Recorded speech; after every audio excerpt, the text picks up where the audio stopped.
Depuis le MIPI Macan édition 2026, on va redécouvrir certains monuments emblématiques avec notre invitée Delphine Bégy. Bonjour. Bonjour. Vous êtes architecte et présidente de Aya Life Designers. Avec vous, on va parler de Lyon, de la Part-Dieu, un chantier qui s'est étalé dans le temps, presque fini, quoique. Et puis, bien sûr, du centre Pompidou à Paris, qui est en pleine rénovation. Et vous participez, bien sûr, à ces deux ouvrages. Tout d'abord, un petit mot justement de Aya Life Designers. Avec plaisir. Alors, Aya Life Designers, nous sommes une agence d'architecture interdisciplinaire qui regroupe 750 collaborateurs, architectes, ingénieurs, avec beaucoup d'autres professions qu'on est venu agréger au fil du temps, des paysagistes, des urbanistes, des scénographes. Voilà. On travaille cette interdisciplinarité de nos métiers autour des projets. L'architecte reste le chef d'orchestre de l'équipe, mais on est vraiment dans ce dialogue intermétier autour des projets avec une clé d'entrée majeure, l'environnement, qui est vraiment aujourd'hui le leitmotiv de nos projets. Alors on va voir des exemples à travers justement ces projets. Direction Lyon, la Part-Dieu. Tous ceux qui sont passés par Lyon ont vu ce chantier, c'est vrai, assez dantesque. On a l'impression qu'il n'en finit pas, mais si. Il se termine. Il se termine. Et vous travaillez encore sur un nouvel hôtel, alors juste sorti de la gare la Part-Dieu. Expliquez-nous. Oui, tout à fait. Donc là, c'est l'hôtel, un nouveau hôtel sur la place de Francfort, en sortie directe de gare, en proximité du tramway, ce qui est une vraie complexité dans ce projet. Donc c'est un hôtel de 170 chambres avec des suites, 8 suites environ, un rooftop, vraiment avec une destination assez nouvelle à la Part-Dieu, côté place de Francfort, où on va être en proximité directe de ce projet dès qu'on va sortir de la gare. Donc la problématique qui nous a été posée, elle est évidemment de trouver ce design de la façade qui accroche finalement le passager, le client qui va arriver, en proximité de ce tramway.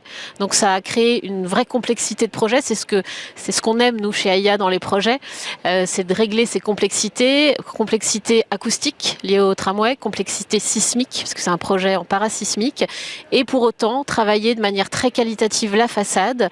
Donc on est sur une façade en FOB préfabriquée, voilà, qui commence d'ailleurs à arriver sur le chantier là, puisqu'on le livrera l'année prochaine ce projet. Donc préfabrication, ça veut dire hors site. Hors site, voilà. Tout à fait. Les panneaux arrivent directement, ils sont plugués sur le gros œuvre qui lui est finalisé. Autre projet emblématique, car c'est un monument emblématique, le centre Pompidou, Beaubourg Pompidou. Les architectes Renzo Piano à l'époque avaient remporté ce projet. Certains avaient détesté ce grand mécano au centre de Paris. Là, il vient d'être complètement vidé. Racontez-nous ce projet qui risque aussi d'être assez important. Tout à fait. C'est une grande aventure qui a commencé pour nous avec le lancement en 2020 de cette grande ambition lancée par le ministère de la Culture de rénovation complète du centre Pompidou. Donc quand on parle de rénovation, c'est le sujet de l'amiante, c'est le sujet de la thermique, c'est le sujet de l'accessibilité pour tous de ce bâtiment. On a eu la chance de remporter ce projet. Nous sommes associés avec l'agence Moro Kusunoki et la designer Frida Escobido. Nous sommes mandataires de l'équipe de maîtrise d'œuvre et tout le pilotage de l'ingénierie, on va dire, du projet. Quand vous dites design, ça veut dire que vous allez complètement changer le centre Pompidou. On ne va pas changer la façade, on va complètement rénover par contre cette façade. Le bâtiment va être classé monument historique en même temps que l'on va exécuter le chantier. Mais par contre, le centre Pompidou a décidé en même temps finalement quitte à fermer le centre autant que ce soit qu'une fois, en même temps qu'on va rénover complètement l'enveloppe, toute la partie culturelle, et donc le design des espaces va être revu entièrement dans ce centre Pompidou. Très bien.